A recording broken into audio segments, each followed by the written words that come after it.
Pakistan super league 2024 اور 2023 میں اپنی دھواندار پرفارمنس سے سب کو اپنی جانب متوجہ کرنے والے عثمان خان کے اوپر جب یو اے ای نے 5 سال کی پابندی عائد کی ہے تو یہاں پر طرح طرح کی باتیں شروع ہو گئی ہیں۔ کوئی پروپیگنڈا کر رہا ہے، کوئی یہ کہہ رہا ہے کہ اب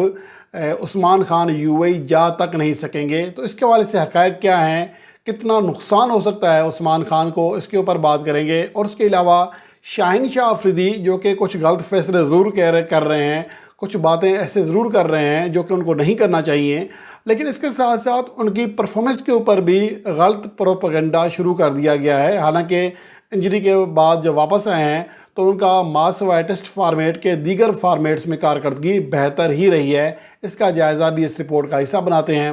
اور اب آ جاتے ہیں عثمان خان کی کارکردگی کے اوپر، جس نے شاندار نتائج دیے، پاکستان سپر لیگ کی تاریخ کے تیز ترین سنچری میکر کھلاڑی ہیں اور اس ایڈیشن میں دوسرے ٹاپ اسکورر تھے۔ حالانکہ دیگر بلے بازوں، خاص طور پر اپنے سے اوپر جو موجود تھے بابر اعظم، ان کے مقابلے میں 7 کم اننگز کھیلی تھیں، 2 سنچریاں بنائی تھیں۔ تو اس شاندار کارکردگی نے پاکستان کے سلیکٹرز کو مجبور کر دیا، ٹیم مینجمنٹ کو مجبور کر دیا کہ عثمان خان کو پاکستان ٹیم کا حصہ بنایا جائے۔ لیکن مسئلہ یہ تھا کہ عثمان خان کی جو کمٹمنٹ تھی وہ یو اے کے ساتھ ہو چکی تھی، وہاں پر پیپر جو کاروائی ہے وہ ہو رہی تھی کہ وہاں پر 14 سے 16 ماہ کے اندر یو اے سے کھیلنے کے اہل ہو سکتے تھے۔ لیکن جب پاکستان کرکٹ بورڈ نے عثمان خان کو آفر کی تو انہوں نے فوری طور پر پاکستان کے لیے کھیلنے کی حامی بھر لی۔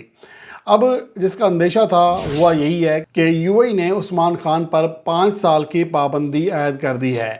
اب یہ جو پابندی ہے یہ صرف یو اے جو کرکٹ بورڈ ہے اس کے انڈر ہونے والے لیگز کے اوپر ہے، یعنی وہ یو اے میں T10 لیگ نہیں کھیل سکیں گے، جو T20 انٹرنیشنل لیگ ہوتی ہے وہ نہیں کھیل سکیں گے، وہاں پر کوئی اکیڈمی یا کلب لیول کی کرکٹ نہیں کھیل سکیں گے۔ لیکن جو یہ کہا جا رہا ہے کہ یو اے ہی نہیں جا سکیں گے، یہ بالکل غلط ہے۔ البتہ اگر کوئی وہاں بڑا ٹورنامنٹ ہوتا ہے جہاں پاکستان ٹیم شرکت کرتی ہے اور پاکستان ٹیم میں عثمان خان کو منتخب کیا جاتا ہے تو پھر کوئی وجہ نہیں ہے کہ عثمان خان وہاں پر کھیلیں گے۔ اب کچھ لوگ یہ بھی کہہ رہے ہیں کہ عثمان خان نے بہت غلط فیصلہ کیا، تو یار مجھے سمجھ نہیں آتی ہے کہ جب پاکستان کرکٹ بورڈ کے اس حوالے سے توجہ نہیں دے رہا تھا تو تنقید یہ کی جا رہی تھی کہ ہم نے جی فلاں کھلاڑی گوا دیا، عمران طاہر کو گوا دیا، فلاں گوا دیا، تو پی سی بی ہوش کے ناخن لے۔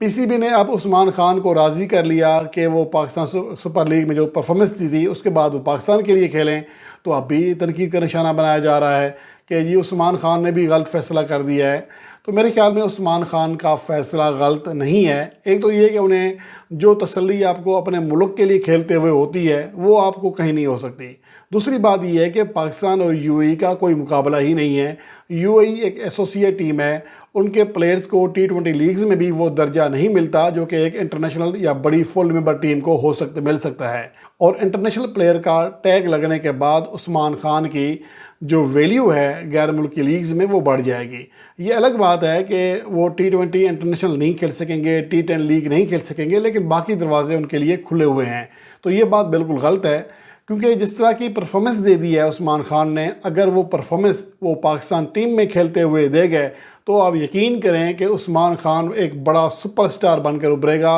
ہو سکتا ہے کہ یو اے خود ہی اس کے اوپر پابندی عائد کر کے T10 لیگ کھیلنے کے لیے ان کو راضی کرنا پڑ جائے۔ یہ ہوتی ہے آپ کی پرفارمنس۔ اور جہاں تک پابندی کی بات ہے، میرے خیال میں پاکستان کرکٹ بورڈ نے بھی اس حوالے سے کوئی اہم کردار ادا نہیں کیا۔ حالانکہ دونوں کرکٹ ممالک کے درمیان جو بورڈز ہیں بہت اچھے تعلقات ہیں، اور اگر پاکستان کرکٹ بورڈ چاہتا تو یو اے حکام سے بات چیت کر سکتا تھا، اس معاملے کو بہتر طریقے سے ہینڈل کر سکتا تھا۔ تو یہ تو ہے پی سی بی کی نالائکی ہے، نااہلی کہہ لیں یا کم توجہی کہہ لیں۔ تو یہ چیزیں بہرحال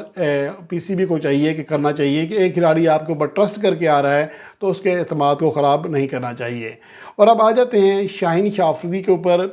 جو کہ کچھ حوالے سے آؤٹ دی فیلڈ جو چیزیں کر رہے ہیں اس کی وجہ سے شاید سرخیوں میں ہیں، لیکن ان کی کارکردگی کے اوپر بھی بات ہو رہی ہے۔ اور گزشتہ ویڈیو میں نے بھی کہہ دیا تھا کہ مجھے کسی صاحب نے ایک ویڈیو شیئر کی تھی، اس میں لکھا اسٹیٹ شیئر کر رہے تھے کہ، اور میں نے یہ بھی کہا تھا کہ میں متفق نہیں ہوں، جس میں یہ کہا گیا تھا کہ جو وکٹیں حاصل کرنے کا تناسب ہے شاہین شاہ آفریدی کا وہ 40% سے گر کر 18% ہو چکا ہے انجری سے پہلے اور انجری کے بعد کے میچز میں۔ لیکن جب میں نے نتائج دیکھے، جو صورتحال دیکھی، تو ایسا نہیں تھا، اور یہ میں نے اس ویڈیو میں کل ہی کہہ دیا تھا، بلکہ گزشتہ رات کہہ دیا تھا کہ میں یہ اسٹیٹس چیک کر کے آپ کے سامنے حقائق رکھوں گا، اور وہ سامنے رکھ رہا ہوں۔ ٹیسٹ فارمیٹ میں گو کہ ضرور شاہین شاہ آفریدی کی کارکردگی متاثر ہوئی ہے، لیکن وائٹ بال میں اتنا زیادہ فرق نہیں پڑا۔ اگر انجری سے پہلے بات کریں، 25 ٹیسٹ کھیلے تھے، 99 وکٹیں حاصل کی تھیں، 24.86 کی ایوریج تھی، یعنی فی وکٹ کے لیے 25 سے کم رنز دے رہے تھے، اور 3 کا اکنامی ریٹ تھا، اور 4 بار وہ ایک اننگز میں 5 وکٹوں کا کارنامہ سر انجام دے چکے تھے۔ البتہ آفٹر کم بیک 4 میچوں میں 14 وکٹیں حاصل کر سکے ہیں، جن میں سے 4 وکٹیں آخری اننگز میں حاصل کی تھیں۔ جو ایوریج ہے لگ بھگ 40 کو چھو رہی ہے، یعنی کہ لگ بھگ 15 رن فی وکٹ زیادہ رنز دے رہے ہیں۔ اسٹرائک ریٹ بھی، جو اکنامی ریٹ ہے وہ بھی بڑھ چکا ہے، یعنی کہ ٹیسٹ فارمیٹ میں ان کی بولنگ کارکردگی کسی حد تک خراب ہوئی ہے۔ البتہ اگر ون ڈے فارمیٹ کی بات کریں تو یہاں پر کوئی بڑا فرق نہیں ہے۔ انجری سے پہلے 32 ون ڈے میچز میں 62 وکٹیں حاصل کی تھیں، فی وکٹ کے لیے لگ بھگ 24 رنز دے رہے تھے، 23.87 ان کی ایوریج تھی، 5.5 اکنامی ریٹ تھا، 2 بار وہ اننگز میں 5 وکٹوں کا کارنامہ سر انجام دے چکے تھے۔ آفٹر کم بیک 21 میچوں میں 42 وکٹیں حاصل کی ہیں، سیم ریشو ہے، لگ بھگ بہتر ہی ہے پہلے سے، 24 کی ایوریج ہے، 5.59 ان کا اکنامی ریٹ ہے، 1 بار وہ 5 وکٹوں کا کارنامہ بھی سر انجام دے چکے ہیں۔ اور اس کے علاوہ T20 فارمیٹ کی بات کریں تو انجری سے پہلے 39 میچز میں 45 وکٹیں حاصل کی تھیں، لگ بھگ 25 کی ایوریج تھی، 7.82 اکنامی ریٹ تھا، جبکہ آفٹر کم بیک ان کی کارکردگی ایون کے زیادہ بہتر ہوئی ہے۔ 18 T20 کھیلے ہیں اور 28 وکٹیں حاصل کی ہیں، فی وکٹ کے لیے 18 رنز دیے ہیں، یعنی کہ پچھلے حصے کے مقابلے میں 6 رن فی وکٹ کم رنز دیے ہیں، اور اکنامی ریٹ بھی قدرے بہتر ہوا ہے۔ اور جہاں تک پاور پلے کی بات ہے تو پاور پلے میں شاہین شاہ آفریدی ہمیشہ شہرت رکھتے ہیں کہ وکٹیں حاصل کرتے ہیں، اور اسی وجہ سے انہیں ایک دیکھا جاتا ہے کہ پاور پلے میں ان کی پرفارمنس کیسی ہے۔ اگر سیزن وائز کارکردگی دیکھ لیں تو گزشتہ جو 2 سیزن گزرے ہیں،